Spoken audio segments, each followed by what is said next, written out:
We now need to turn our attention closer to home and consider evidence for the age of our Earth. We study this through several different methods.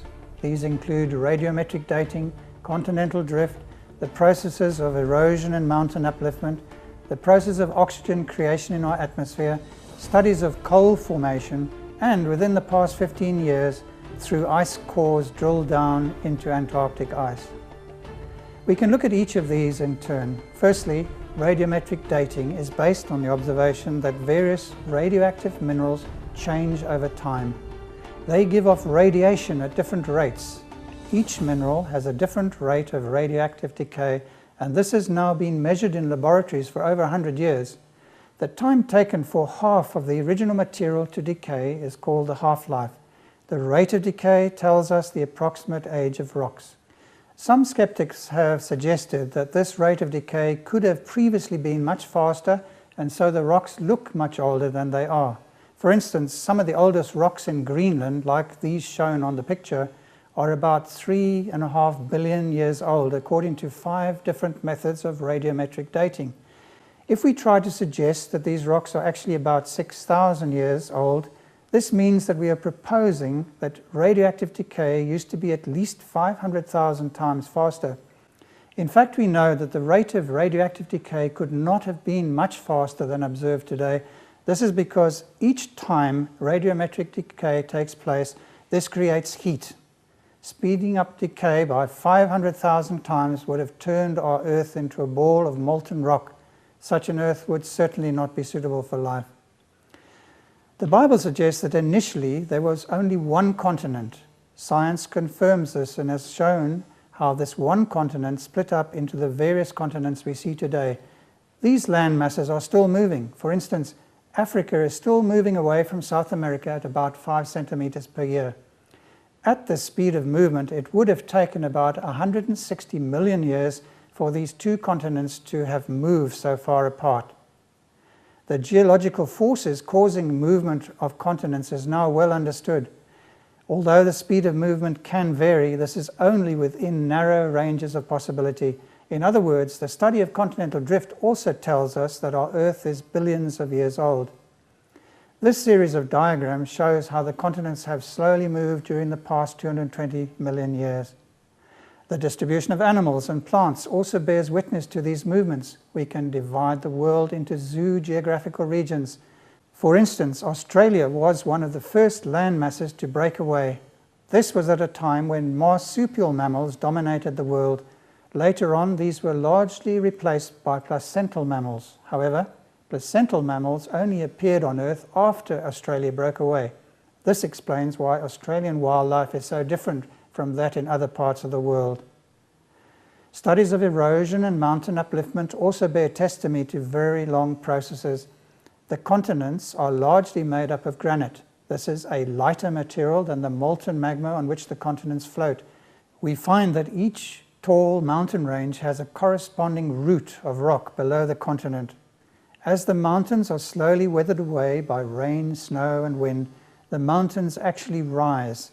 This is one reason that we can find fossil seashells high above sea level. During the last ice age, about 12,000 years ago, much of Europe was covered with a thick layer of ice. When this ice retreated and the great weight of ice melted away, the land began to rise. It has been found that much of Europe is still slowly rising, even after 12,000 years. Clearly, these processes of land mass movement take long periods of time. Even the process of soil formation is extremely slow. All our soils come from rocks that have been slowly weathered away by rain, snow, glaciers, heat, cold, wind, and other climatic factors. On average, it takes thousands of years to create even 1 meter of soil. Another commentary on the age of our Earth is the composition of our atmosphere, here seen in a picture from space.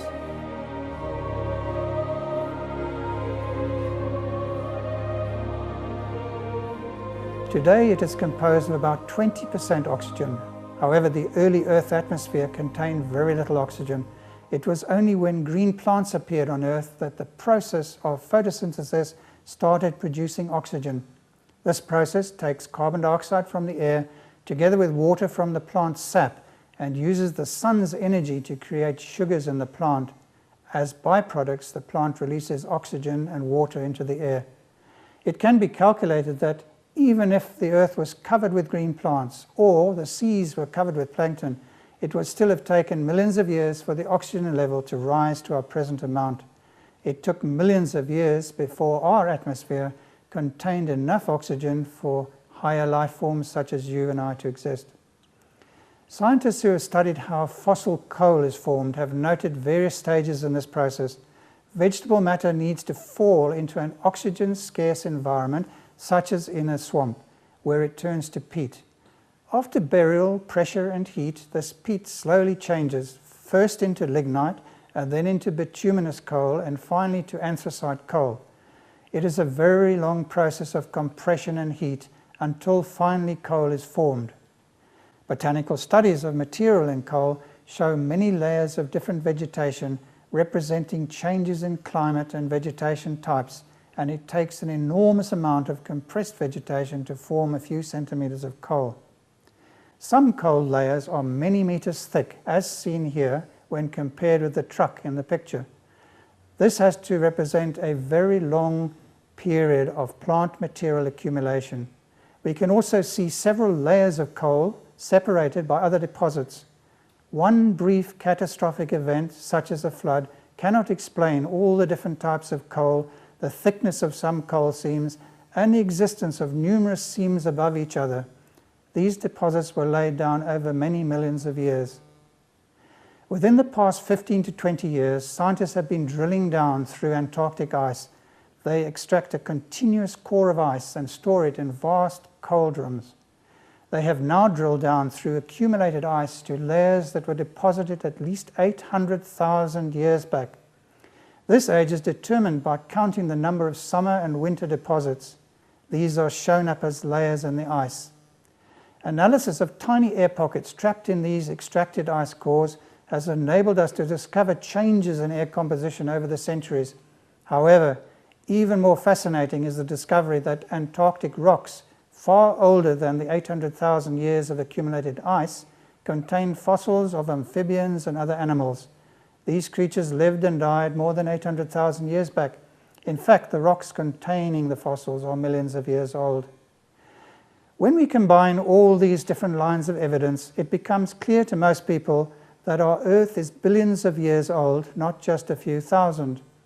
The challenge facing people who accept that we are the result of the creative wisdom of God is to harmonize revelations about Him in Scripture with revelations about Him from our scientific studies of the universe that He has made. The voice of God speaking to us from the discoveries of science expects us to give an answer. Are we prepared to study these new revelations with an open mind, or are we going to close our minds and stick rigidly to traditional interpretations of the Bible? Those of us who are prepared to open our minds to new revelations will discover that it is possible to reconcile all these scientific discoveries with our belief in the Creator. May I remind you that much more detailed discussions of these subjects is available from my webpage, factandfaith.co.za. This gives extensive free downloads and information about my books on these subjects.